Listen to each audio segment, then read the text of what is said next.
사랑하는 영락교회 지체들에게 주 안에서 평화 인사를 전합니다. 오늘은 2024년 1월 9일 화요일입니다. 오늘의 묵상 본문은 사도행전 19장 1절로 20절까지의 말씀입니다. 오늘 본문 말씀 19장 1절부터의 말씀은 이렇게 시작합니다. 아볼로가 고린도에 있을 때 바울이 윗지방으로 다녀 에베소에 와서 어떤 제자들을 만나. 그래서 18장 23절의 말씀이 이어지고 있죠. 3차 전도 여행의 시작입니다. 3차 전도 여행을 시작하는데 우리 18장 말씀 묵상할 때 나눴던 것처럼 갈라디아와 부르기아 지방으로 다녔다라고 하는 거죠. 윗지방이라는 건 이제 갈라디아와 부르기아 지방인데, 이 부르기라는 게 이제 아나톨리아 지방의 북쪽을 이야기하는 거죠. 북쪽을 지칭할 수도 있고, 그 북쪽에 있는 산맥이 있는데 그 밑에 있는 흑해와 맞닿아 있는 북해 연안인지, 아니면 아나톨리아 중심에 있는 구릉을 이야기하는 것인지, 이제 그거 지금 뭐 앙카라 같은 튀르키의 수도가 이 부르기아 지방에 있죠. 그 지역을 다닌 것인지는 알 수 없습니다. 그리고 우리 18장을 나눌 때도 이야기했지만 어떤 사람들은 이때 바울이 이 지역을 다니면서 사역을 하면서 그 전도를 했을 것이다, 말씀을 선포하면서 사역의 여정이 있었을 것이다 라고 보는 사람도 있고, 그냥 지나갔을 것이다, 에베소가 목표이기 때문에 에베소로 빨리 지나갔을 것이다, 이렇게 보는 사람도 있습니다. 정확한 시차를 알 수 없지만 물론 머물렀다 하더라도 오랜 기간 머무르지는 못했을 거예요. 그러나 이 소아시아 지역의 사역에 대한 이 바울의 열정, 또 거기서 본인이 태어나고 자랐으니까 이제 그런 관심과 그런 열정은 있었다는 것이죠. 그러나 성령의 인도하심을 받아서 아시아가 아니라 그 사역의 초점은 이제 유럽 지역으로 이제 에게해를 건너서 가게 되는 겁니다. 그 에베소에 갔는데 에베소에서 어떤 제자들 만나 에베소를 다시 방문하게 됐는데, 그곳에서 또 다른 어떤 제자의 무리를 만났다는 겁니다. 이르되 너희가 믿을 때 성령을 받았느냐 이르되 아니라 우리는 성령이 계심도 듣지 못하였노라. 바울이 이르되 그러면 너희가 무슨 세례를 받았느냐 대답하되 요한의 세례라. 자신들을 크리스찬이라고 하는 정체성을 가지고 있는데, 그런데 세례는 받지 못했다고 이야기하는 거죠. 그 요한의 세례를 받았을 뿐이다 라고 얘기합니다.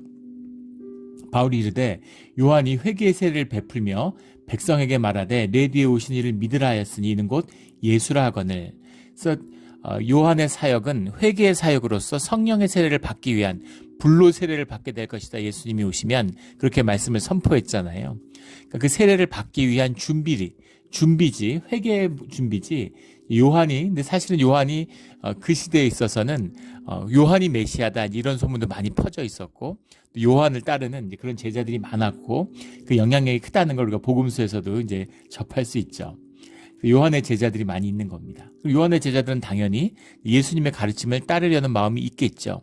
근데 그 가르침을 받을 기회가 없었던 거죠. 교회가 세워져 있는 것도 아니고, 누가 주님의 사도고 누가 주님의 말씀을 전하는지도 만나기 어려웠던 그런 때 이제 바울이 만남으로 바울이 예수의 가르침을 전하고, 엄밀히 말하면 사실은 요한의 세례를 받았다고 하지만 요한의 세례의 의미도 잘 이해하지 못했다고 봐야 되겠죠. 그러나 요한의 세례를 받았다는 의미는 무엇이냐면 진지한 유대인이었다는 겁니다. 율법의 가르침, 성경의 가르침에 대해서 진지하게 삶으로 대면하려는 자들이다라는 건 알 수 있겠죠.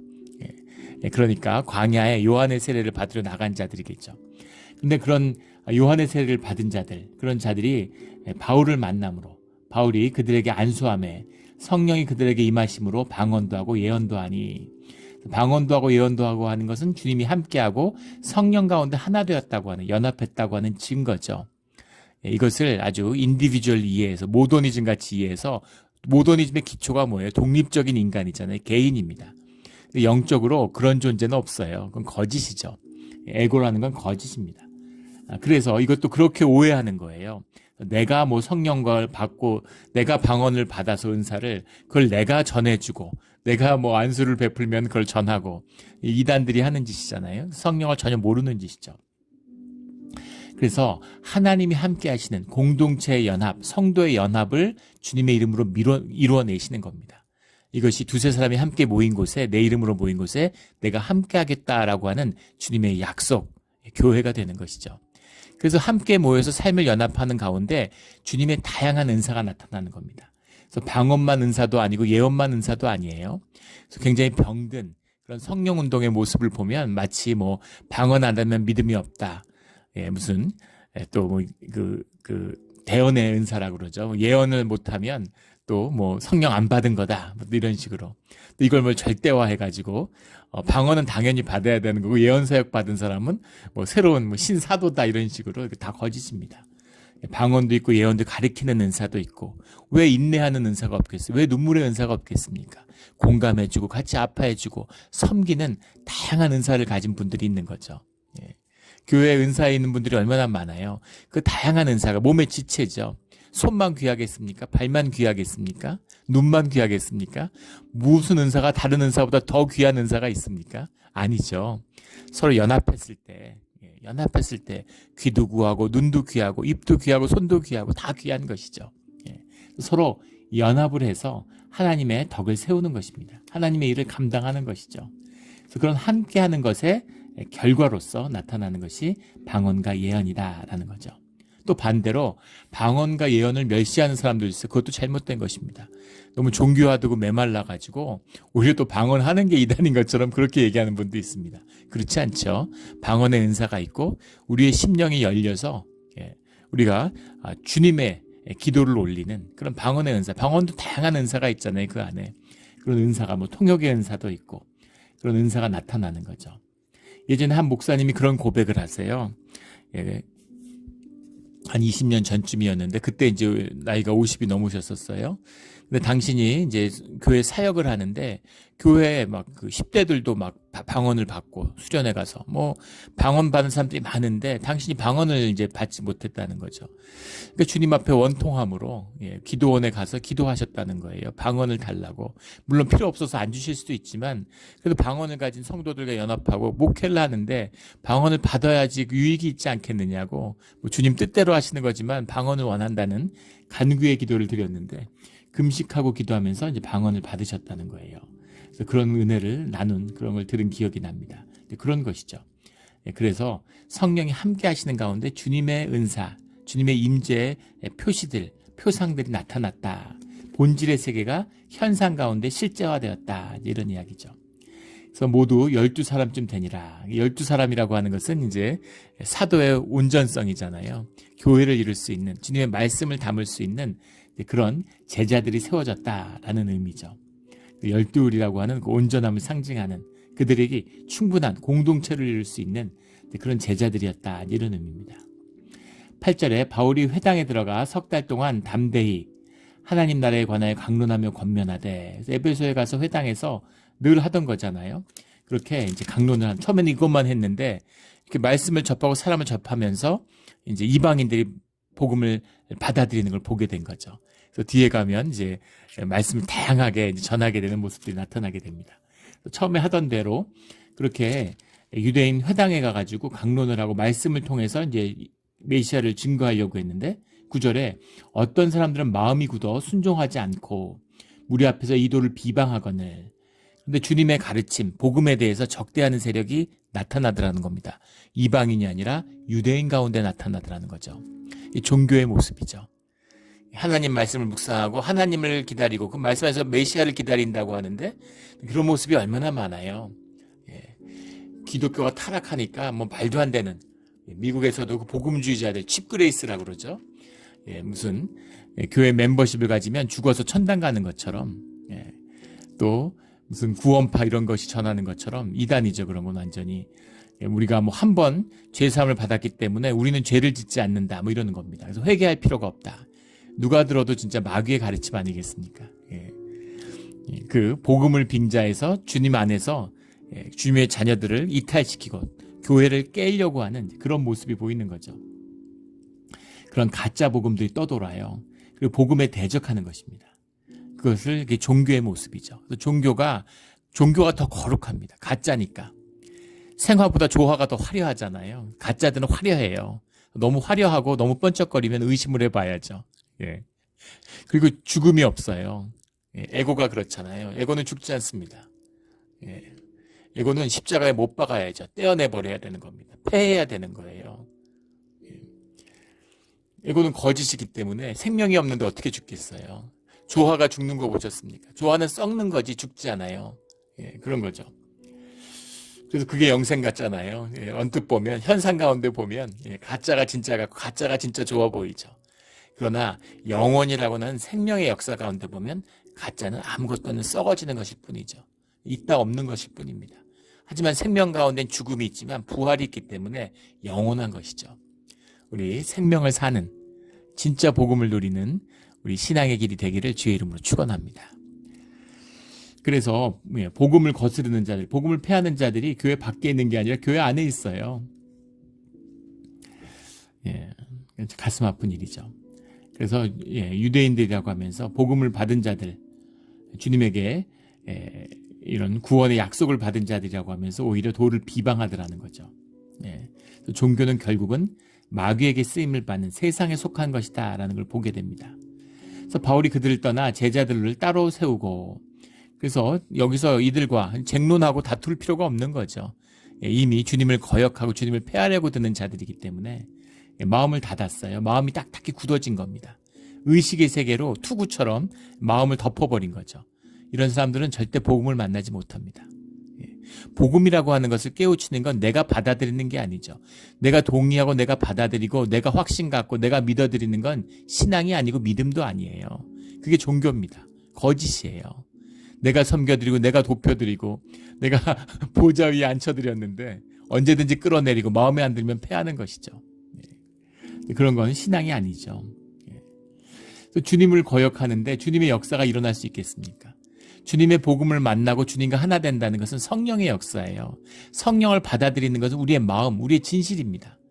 우리의 의식의 껍데기로 마음을 폐했는데 그 안에서 주님의 역사를 폐하는데 어떻게 회개가 있고 어떻게 돌이킴이 있고 어떻게 주님을 영접하겠어요. 그래서 이런 자들하고는 변론을 해봐야 아무 의미가 없는 것이죠. 예수 안 믿는 사람들하고 뭐 복음이 어떠냐고 다툴 이유가 전혀 없습니다. 다투면 100점 100패예요. 예. 의식의 세계, 현상이 전부인 사람과 현상 가운데서 이 복음의 본질이라는 것은 현상 밑에 숨어있는 본질의 세계가 있고 생명의 세계를 이야기하는 것이잖아요. 예. 들꽃을 키우고 조화를 잔뜩 갖고 왔는데 둘 중에 누가 더 아름다우냐고 다툰다는 게 말이 됩니까? 아름다움이 뭔지를 모르는 사람들인데 그 장님들하고 이야기하는 거나 마찬가지. 귀머거리하고 음악에 대해서 토론하는 거나 마찬가지입니다. 자기 세계 안에 갇혀 있는데 뭘 논의하겠어요. 진짜 복음이면 져야 됩니다. 근데 이기는 사람이 또 있어요. 이것도 거짓이죠. 그럼 믿지 않는 자들하고 말싸움을 해서 이긴다. 말도 안 되는 소리입니다. 복음을 선포하고 그것을 거역한다. 깨끗이 먼지를 털고 나오는 겁니다. 그게 전도예요. 우리 주님 안에서 이런 지혜와 함께하는 우리의 그 전도가 되기를 주의 이름으로 축원합니다. 안타까운 마음이 있어서 처음에 잘 모를 때 막 어떻게든 막 설득해 보려고 안타까움으로 막 얘기하죠.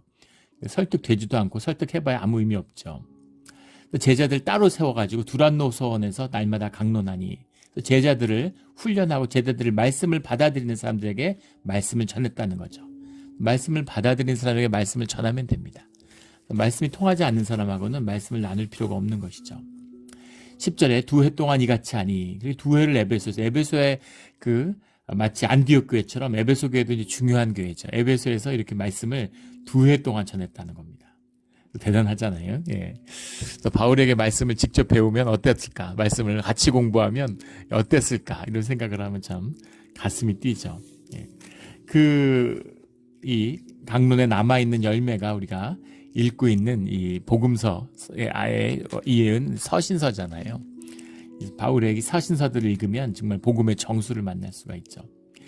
2해 동안 이같이 하니 아시아에 사는 자는 유대인이나 헬라인이나 다 주의 말씀을 듣더라. 그러니까 이곳에서 주님의 부흥이 있었다는 겁니다.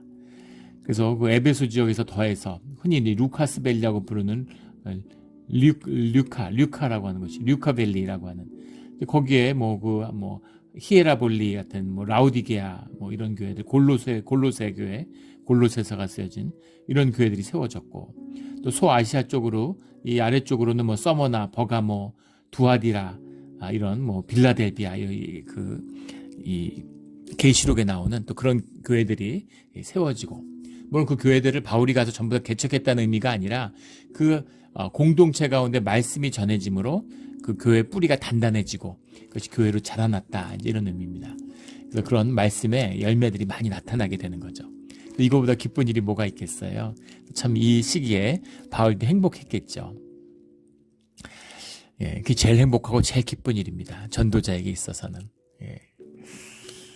예, 우리 목회를 하다 보면 정말 고마운 일들이 많죠. 예, 목회자의 사명을 귀히 여기고 정말 귀하게 섬겨주시는 분들이 많아요. 그래서 뭐 밥도 맛있는 것도 챙겨주시고 이렇게 여러 가지 이제 챙겨주시는 분들 참 고맙죠. 근데 그거보다 더 고마운 것은 말씀을 받아들이고 신앙이 자라는 것입니다. 그걸 보게 되면, 믿음이 자라나는 걸 보게 되면 그게 제일 기쁘죠. 그거보다 기쁜 건 없어요, 세상에. 생명의 기쁨이죠. 생명이 연합하는 깊은 기쁨입니다. 그래서 이 말씀이 받아들여지고 자라나는 이 기쁨을 바울이 에베소에서 느끼고, 또 에베소가 이것을 전파하는 곳이 돼서, 에베소가 중심지니까 그 소아시아 지역의 관문이고 중심지이기 때문에 이 아나톨리아 지역에 이제 복음이 계속 전파되는, 또 왔다가 그 항구 도시니까 여러 이유로 방문한 사람들이 있을 거잖아요. 대도시니까. 또 이렇게 말씀을 접한 사람들이 계속 말씀을 전도하는 전도자로 파송되고, 이런 기쁨들이 있었던 것이죠. 11절에 하나님이 바울의 손으로 놀라운 능력을 행하게 하시니 말씀을 받아들이고 공동체가 연합해서 그 성령과 연합하는 공동체가 일어나게 되면 하나님의 역사, 하나님의 능력이 흥왕해집니다. 막 사역들이 일어나고 이적들이 생겨나게 돼 있어요. 성령의 영향, 성령의 역사가 점점 더 크게 일어나는 것이죠. 이것이 교회의 비밀입니다. 그래서 교회 가운데 부흥을 경험하게 되면 많은 이적들을 보게 되는 거죠. 그런 이적들을 보게 되는, 이적이 끊임없이 일어나는 성령의 역사가 일어나는 우리 몬트레 영락교회가 되기를 주의 이름으로 축원합니다. 또 그런 게 보이지 않는다고 해서 실망할 필요가 없습니다. 중요한 것은 진짜냐 가짜냐예요. 오직 이것입니다. 진짜 생명이면 자라나게 돼 있어요. 아이고, 지금 이제 태어나서 돌잔치 하는데, 100일 잔치, 돌잔치 하는데 언제 커서 사람 구실하나. 걱정할 필요도 없고 초조할 필요도 없습니다. 하루를 충실하게 살면 때가 되면 다 나타나게 돼 있어요. 안타까워하실 필요도 없고, 힘들어하실 필요도 없습니다. 생명이면 이 순간에 그 생명을 즐기면 되는 거예요. 그 기쁨이 함께하고 있는 것이죠. 젖을 먹는 기쁨이 있을 때가 있고, 유아식을 먹는 기쁨이 있을 때가 있고, 자라나면 고기를 뜯는 토마호크 스테이크를 뜯는 그런 기쁨의 때가 있는 것이죠. 이렇게 늘 자라나는 진짜 교회, 진짜 믿음이 되기를 주의 이름으로 축원합니다. 12절에 심지어 사람들이 바울의 몸에서 손수건이나 앞치마를 가져다가 병든 사람에게 얹으면 그 병이 떠나고 악기도 나가더라. 바울의 몸에서 손수건이나 이 앞치마를 가져다가 병든 사람에게 얹으면 놀라운 기적이죠. 이것은 예수님도 행하지, 예수님에게서도 보이지 않았던 기적입니다. 그래서 바울에게서 어떻게 이런 기적이 나타날 수 있을까? 바울이 행하는 기적이 아니라 성령 하나님, 보혜사 성령, 예수 그리스도의 영이 행하는 그 역사예요. 그러니까 이 역사보다 더한 역사도 나타날 수 있죠. 주님이 요한복음 14장 12절에 보면 그보다, 주님이 하신 일보다 더 큰 일도 하게 될 거라고 말씀하셨잖아요. 그래서 놀라운 역사가 일어나는 겁니다. 이것을 도둑질해서 마치 내 영광인 것처럼, 내가 하는 것처럼 그렇게 하면 그 길은 성령으로 시작했다가 육의 일로, 마귀의 일로 끝맞게 되는 것이죠. 그런 일을 얼마나 많이 봅니까? 예전에 제가 섬겼던 교회 장로님이 신앙촌 출신이에요. 신앙촌에 뭡니까? 박무순 장로 있잖아요. 신앙촌 만든. 신앙촌이 전성기에는 100만 명이 넘었답니다. 100만 명이 공동체 생활을 하니까 어마어마했겠죠. 근데 그 초기 시대에 어마어마한 기적들을 많이 봤대요. 기도하면 정말 장님이 눈을 뜨고 안진뱅이가 일어나는 걸 봤다는 거예요. 그러니까 사람들이 거기에 막 열광하고 주님의 사람이다. 말씀의 은혜가 넘쳤는데 시작할 때 다 가짜였느냐? 시작할 때는 진짜고 신앙할 때 순수함이 있었겠죠. 영광을 도둑질하고 현상을 쫓고 마음에 돈에 붙들리고 이러면은 결국은 마귀의 일로 끝나고 마는 것이죠.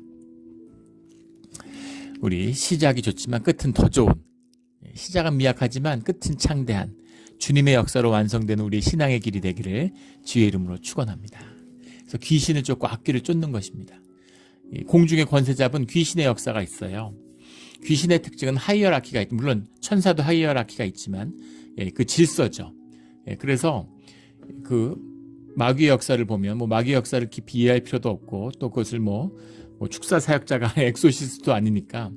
그런데 이 여러 굉장히 그 지혜를 가지고 그런 마치 천사처럼 신의 흉내를 내는 그런 게 있는가 하면 아주 더럽고 천박한, 물론 길 크게 보면 다 더럽고 천박한 것이겠지만 굉장히 어리석고 모자라고 이제 이런 그 잔악한 이런 것까지 하이어라키가 있다, 이렇게 이야기하죠.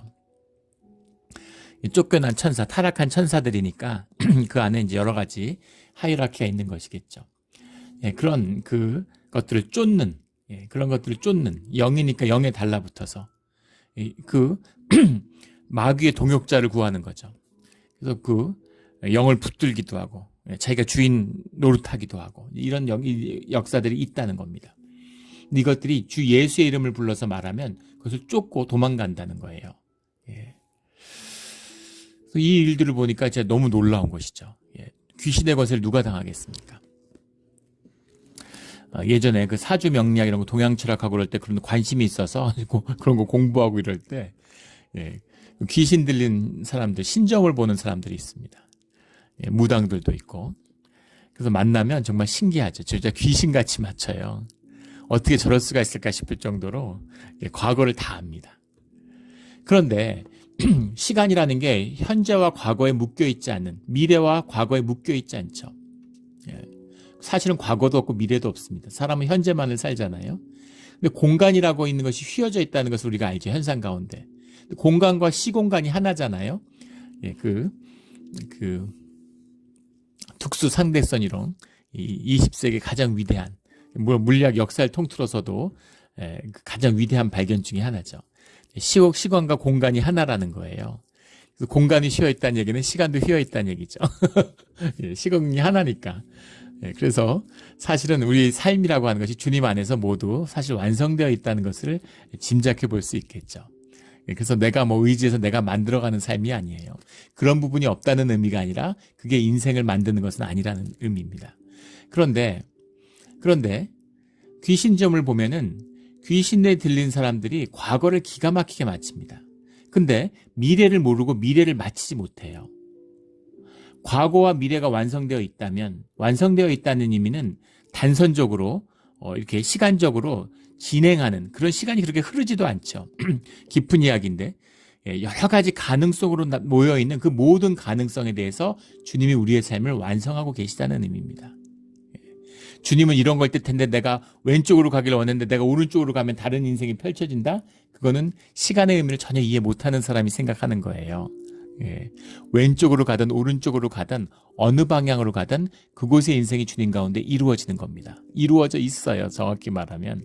주님에게는 과거도 미래도 없는 것이죠. 과거와 미래라는 게 기본적으로 4차원, 물리학적으로 얘기하면 5차원이잖아요. 그런 4차원에 있는 거 우리가 3차원적인 존재이기 때문에 우리가 마치 2차원의 존재 가운데 있으면, 2차원의 존재 가운데에서 있으면 사과가 있다. 사과는 3차원적인 존재니까 단면으로만 이해하잖아요. 단면이 커졌다 작아졌다 커졌다 작아졌다 이렇게 이해하지만 우리는 딱 보면 입체로 보이죠. 한 번에 3차원적인 존재를 보니까. 그것처럼 우리는 시간이 흐른다고 생각하지만 4차원적인 존재가 본다면 시간은 흐르지 않죠. 그런 의미에서 귀 있는 자는 들을지어다. 귀신은 왜 그렇다면 과거를 보는데 미래를 보지 못한다는 게 무슨 뜻일까? 말이 안 되지 않습니까? 과거를 본다면 미래도 봐야죠. 그럼 귀신은 도대체 뭘 본 걸까요? 시간의 섭리, 주님의 섭리 안에 있는 시간성을 이해하는 게 아니라는 겁니다.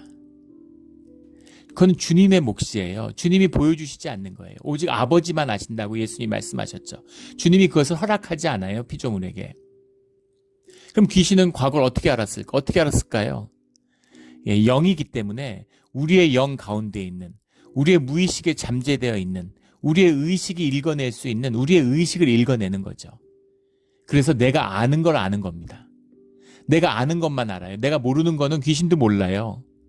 근데 우리는 내가 모르는 걸 아니, 내가 나만 아는 걸 귀신이 아니까 내가 모르는 것도 귀신이 알겠지라고 생각하는 거죠. 예, 그래서 거기에 쏘가 넘어가는 겁니다. 점 같은 거 보시면 안 돼요. 예. 뭐 상담을 받는 건 괜찮습니다. 그런데 절대 귀신점을 보면 안 됩니다. 두 번째 비밀이 있는데, 그럼에도 불구하고 귀신이 미래에 대해서 얘기를 한다는 거예요. 귀신이 뭘 한다고 미래에 대해서 얘기를 합니까? 모르면 모른다고 그래야지. 근데 거짓의 왕이잖아요. 예, 거짓의 자식들이기 때문에 거짓말을 해요. 근데 그 거짓의 의미가 뭐가 있냐면 저주가 된다는 겁니다. 우리의 삶을 속박하고 묶어요. 예, 우리의 인생에다 스펠을 거는 거죠. 예, 그래서 점을 보면 안 되는 겁니다. 그걸 끊어버려야 돼요. 예수 그리스도의 이름을 끊어야 됩니다.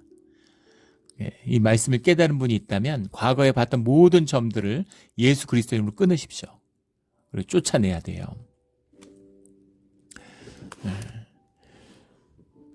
예전에 이제 어떤 그 권사님이 그런 얘기를 하세요. 예, 이 권사님인데 점을 보러 가셨대요. 한국에 갔는데. 근데 그 귀신 들린 신점을 하도 용하다고 가자고 그래서. 그런데 가면 안 되죠, 권사님이. 근데 한국에서 뭐 그런 거 보러 가고. 예. 애들 결혼하는데 사주 단자 보러 가고 뭐 그런 일들이 있죠.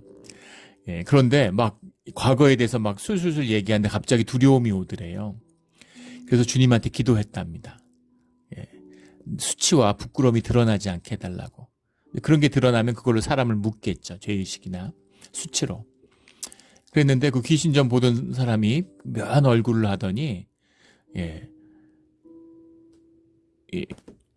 어떤 부분을, 이 부분은 보이지 않는다고. 예, 그러면서 그게 가려져 있는데, 영에 의해서 가려져 있는데 볼 수가 없다고 그러더니 혹시 교회 다니느냐 이렇게 물어보시더라고요. 굉장히 신기했다 뭐 이런 얘기를 들은 기억이 납니다. 이제 그런 거죠. 예, 그래서 그 귀신들. 근데 귀신이란 건 뭐예요? 영이잖아요. 영이기 때문에 주님을 아는 겁니다. 그리고 원래 타락한 천사니까 주님과 주님의 말씀에 대해서 잘 알죠. 예, 마귀들이 성전 꼭대기에 앉아가지고 예수님을 시험하려고 들 때 말씀으로 시험을 해오잖아요. 말씀도 잘 알아요.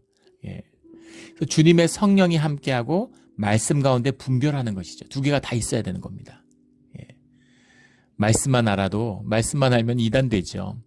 성령만 알아도 이단됩니다. 교주돼요, 그러면은. 그런 거죠. 그 두 개가 함께해야 되는 비밀입니다. 우리 성경 통독반을 또 하는데 신청하라고 광고를 했어요. 알려드리는 거지. 뭐 그 성령의 음성을 들으면 하지 말래도 말씀 묵상을 하게 돼 있습니다. 말씀이 살아나고 그 음성을 들을 때부터 묵상이 시작되는 거예요. 예. 성령의 음성이 들리면 말씀을 통해 분별해야 된다는 것을 이제 아는 거죠. 예. 근데 그 주님의 영을 아니까, 예. 그래서 주님의 이름으로 선포되면 귀신이 예수님을 두려워하는 거죠. 예수의 이름의 권세에 묶여 있는 것입니다. 당연한 거죠. 그래서 귀신이 도망을 가요. 예. 그래서 현상 가운데 귀신을 쫓는 일들, 그런 게 뭐 이방 종교 많잖아요. 뭐 그런 것도 막 축사 많이 하고 무당들도 하고. 근데 그 사실은 귀신이 귀신을 쫓는 거죠. 귀신을 불러서 귀신을 쫓는데 힘 있는 귀신을 불러서 힘 없는 귀신을 쫓아내는 겁니다. 근데 사실은 다 한통속인 거죠. 예, 그래서 아무 의미가 없는 거예요. 예, 귀신을 쫓았으니까 더 센 귀신이 온 거죠. 더 나빠져요. 예, 좋아지는 것 같지만 더 안 좋아지는 거죠. 이제 그런 겁니다. 예.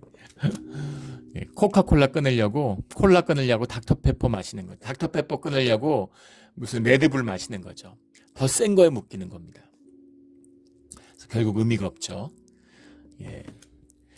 예전에 그 대학 선배인데 고등학교 다닐 때 그 동네 불량배들한테 두드려 맞았다는 거예요. 하도 억울해서. 자, 그분이 운동하고 이래서 자기가 싸움도 더 잘하고 힘도 좋은데 패거리로 막 하니까. 그래서 그놈들을 혼내주기 위해서 자기도 그런 이제 깡패에 들어갔다는 거예요. 폭력단에. 예, 그래서 이제 복수할 날을, 뒤가 배경이 있으면 자기가 1대1로 싸우면 이기니까. 예, 그랬는데 어느 날 자기네 이제 폭력단에 두목들이 있을 거 아니에요. 그래서 거기 양쪽에 모였는데 그 패거리들이 다 같이 모여서 그 친목회 같은 걸 함께 하더래요. 너희들 예전에 뭐 안 좋은 얘기 들었는데 이제 같은 식구니까 서로 잘 지내라고 그러면서 친구하라고 이러더래요. 거기 깊이 실망해갖고 친구하려고 들어간 게 아닌데 그래서 결국 폭력단을 떠나게 됐다. 뭐 이런 얘기를 들은 기억이 납니다. 예. 그러니까 다양한 유괴가 있고 다양한 뭐가 질서가 있는 것 같지만 중요한 것은 본질은 다 마귀들 안에 한 통속이다라는 거죠. 예. 그런데 24절에 유대한 제사장 스게와의 7 아들도 이 일을 행하더니, 일곱 아들이라는 표현 속에 들어있는 뭔가 이렇게 풍족하고 축복받은 삶, 현상 가운데 그걸 상징하는 게 7 아들이죠. 제사장 스게와라는 말, 그러니까 이게 굉장히 그 패러독스가 있어요. 유대한 제사장 스게와의 7 아들.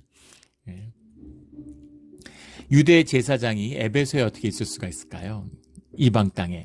제사장이 이방 땅에 있을 리가 없죠. 이 제사장은 예루살렘에 있어야죠. 그리고 제사장에는 이름이 다 기록이 되어 있습니다. 이름이 남아 있어요. 근데 스게와는 이름은 찾기 어렵습니다. 한 가지 추측할 수 있는 것은 이 사람이 몰락한 제사장 가문의 출신이기 때문에 다니면서 자신이 제사장이라고 얘기했을 수 있겠죠. 제사장은 아니지만 제사장 가문이라고 떠들고 다닐 수 있습니다.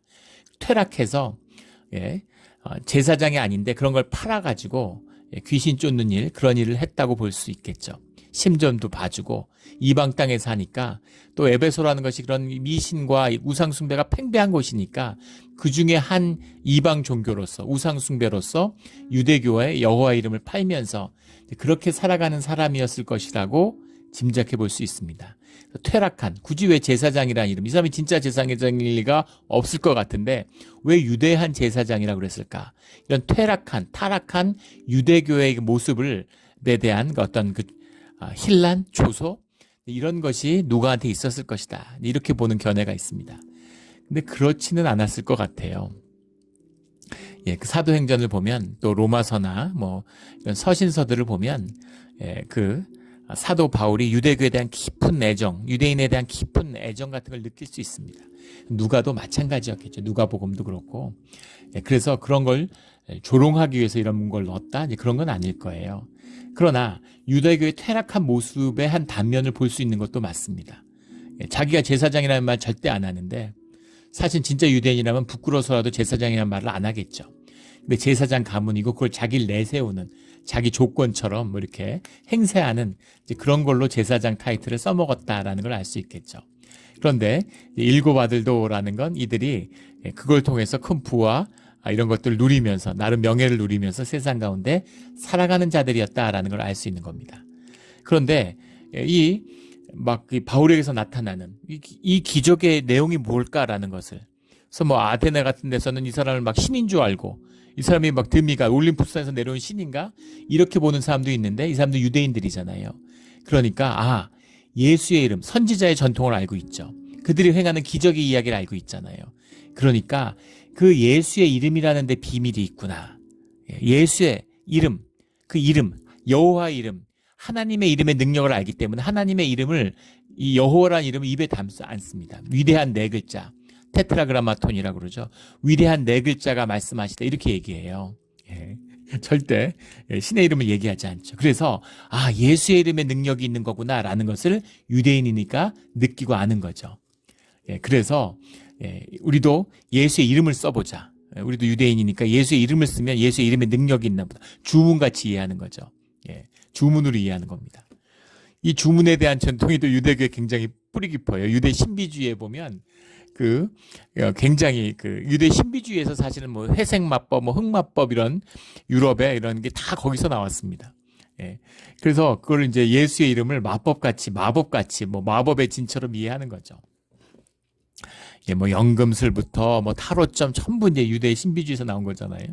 그래서 이제 예수의 이름을 주문같이 써서 내가 예수의 이름으로 그리고 예수 이제 그 귀신 쫓는 걸 흉내내서 한번 해보려고 했다는 겁니다. 그래서 15절에 악귀가 대답하여 이르되 내가 예수도 알고 바울도 알거니와 너희는 누구냐 하며 바울을 알아요. 예수님을 아니까 예수님의 사람 바울도 알고 두려워하는 거죠. 그래서 귀신이 두려워서 떨고 피하는 거예요. 너희는 누구냐? 이 유대인 제사장의 그룹은 제사장의 자식이면 제사장이죠. 근데 그들은 누군지 알지 못하는 거죠. 주님이 모르는 겁니다. 썩어진 죽은 사람들이니까 생명이 없으니까 알지 못하는 거죠.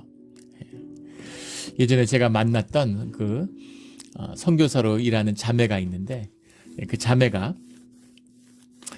뭐 그 긴 이야기를 할 수는 없지만 이제 그 스위스에서 진행하는 어떤 선교 프로그램에서 만났는데 거기서 이제 유학을 하고 있었어요. 뭐 공부하러 오게 된 이야기 또 선교사로 헌신하는 이야기 이런 걸 나누는데 그 피아노를 원래 이제 전공하고 피아노를 치니까 그러다 뭐 이제 그 어떤 교회 인연이 돼가지고 스위스에 있는 한 교회에 오게 된 겁니다. 반주자가 없어. 반주자가 귀하죠. 반주하러 왔는데 그 스위스에 있는 교회에 와서 근데 왔는데 뭐 처음에 말도 안 통하고 영어도 잘 못하는데 거기 무슨 뭐 불어나 그 독어를 어떻게 알겠어요. 불어권 도시에 왔는데 그래서 그 이제 반주를 하는데 그 인터내셔널 교회에서 여러 가지 이제 분들이 있었답니다. 그래서 거기 그 교회에 이제 할머니 권사님이 계시는 거죠. 할머니 한 분이 계셔서 매일 교회 와서 기도하는데 그 두 사람이 매일 기도했대요. 근데 그 이제 할머니가 그 자매를 보더니 그렇게 반가워하고 활짝 웃으면서 너였구나 이렇게 얘기를 하더래요. 너를 만나기 위해서 기도하고 널 기다렸다고 그렇게 얘기하시면서 오랜 시간 기도했는데 교회에 그 귀신들이 이제 까마귀 같이 와서 앉아 있는 거죠. 그래서 그 동네 귀신들이 다 떨더라고. 그래서 얘네들이 왜 떨까? 의기양양했는데 왜 두려움에 떨까? 그래서 그때 그게 너를 두려워하는 거구나. 네가 오니까 이 동네 귀신들이 다 떤다고. 그래서 너무 좋아서 그래서 둘이서 매일 뭐 친구도 없고 그러니까 그 할머니한테 불어도 배우고 같이 뭐 밥도 해 먹고 그렇게 할머니와 좋은 시간을 가졌다. 믿음의 동료를 만난 거죠.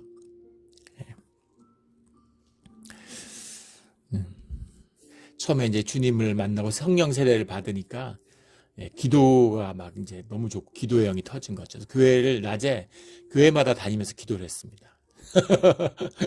무슨 오지랖으로 교회가 살아나게 하고 하나님의 그 교회를 회복시켜 달라고 지역의 교회들을 다니면서 영국에 있을 때 기도를 했어요. 교회에 가서 또 그때는 통성 기도를 했습니다. 처음에 이제 성령세를 받으니까 소리를 고래고래 지르면서 기도를 했죠. 그래서 기도를 다니는데 소문이 났는지 어떤 기도에 갔는데 거기 갑자기 교인 몇 분이 오시더니만 우리 교회에 와서는 교인 아무도 없어요. 낮에 교회에서 기도한다고 무슨 큰일입니까? 근데 우리 교회에서는 기도하지 말아달라고 그렇게 부탁을 하더라고요. 그래서 알았다 그러고 저 형이 나왔습니다. 교회인데 기도를 와서 하지 말라고. 그게 교회 타락한 교회의 모습인 거죠.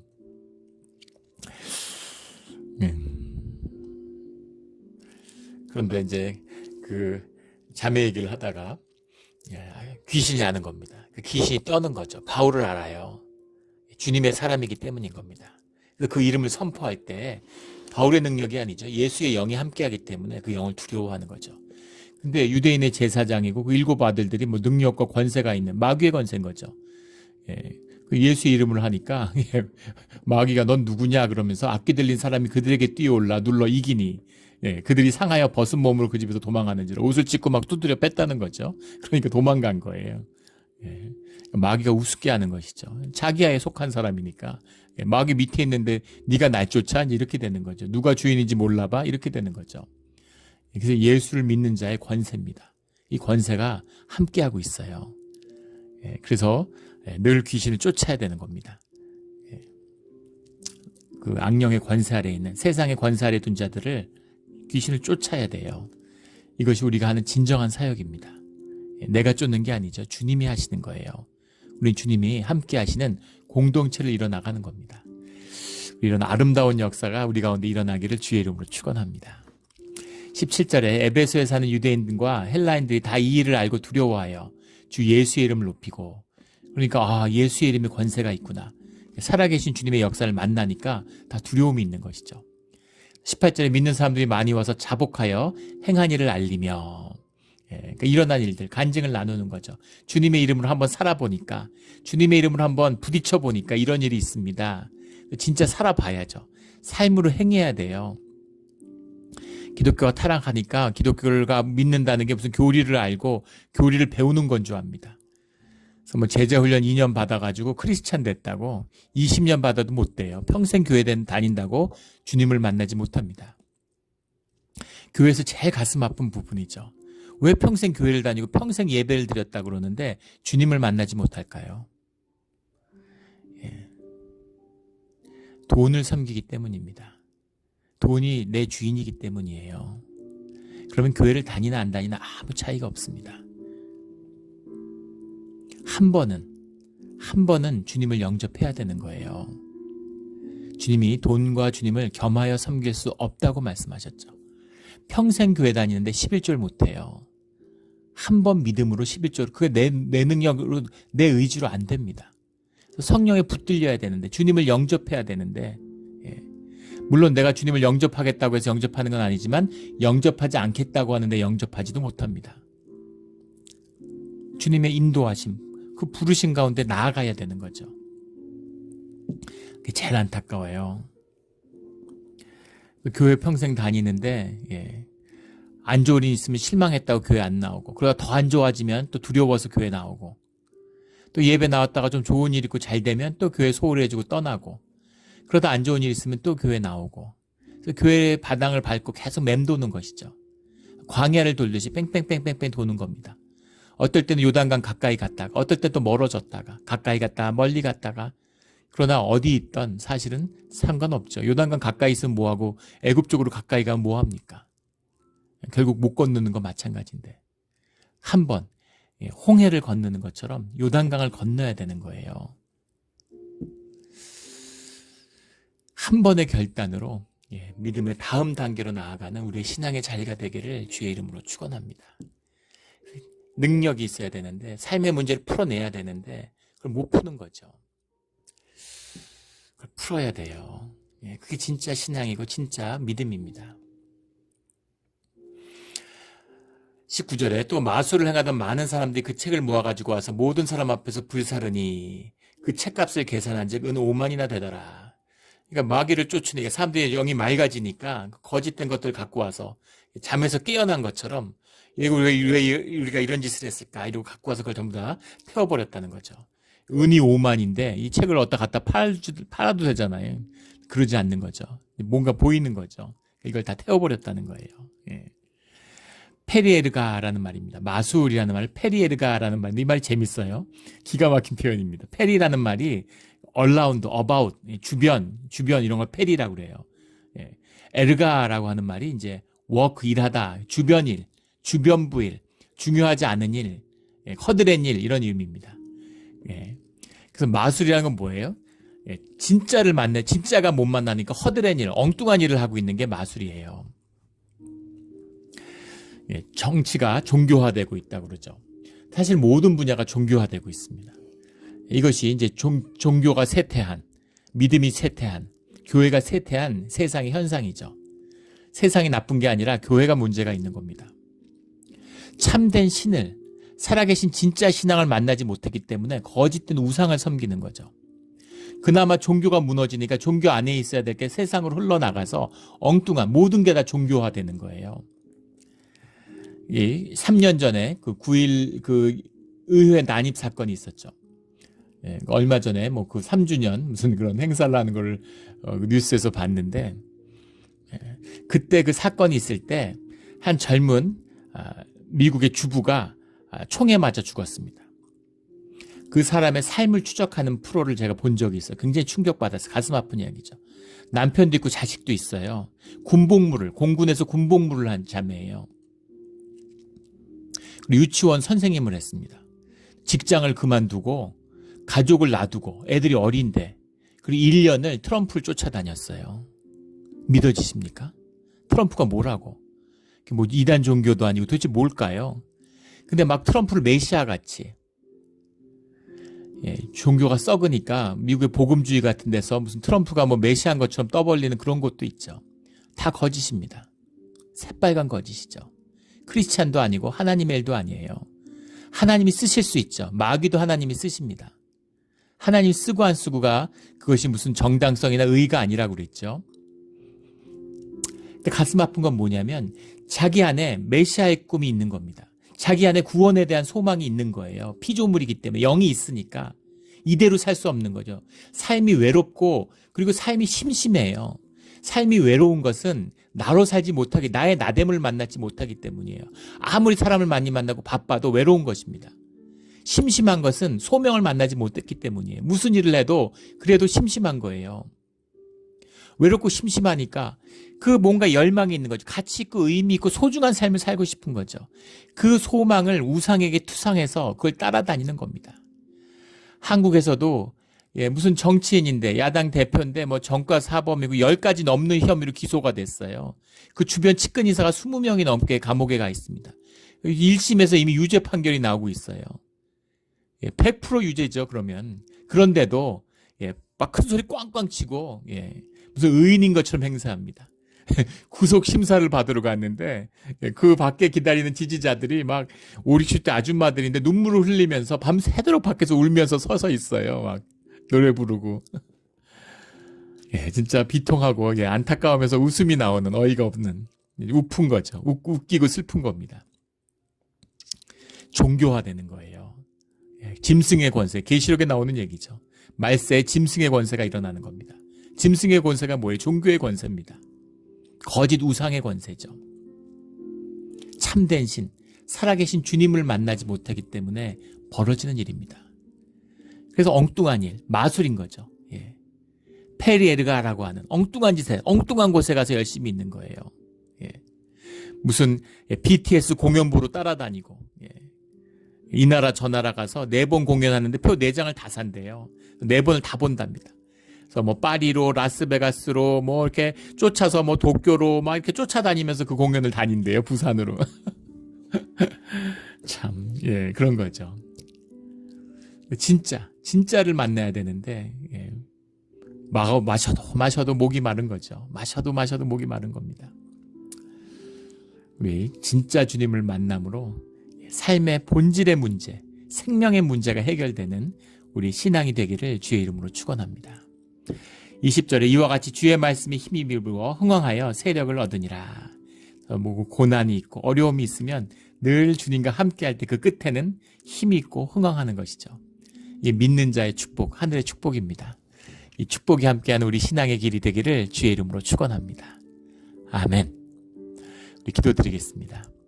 하나님 아버지 감사합니다. 주님 귀한 말씀을 받고 주님의 은혜로 우리 세례를 얻어서 주님의 삶을 살게 되었습니다. 감사합니다.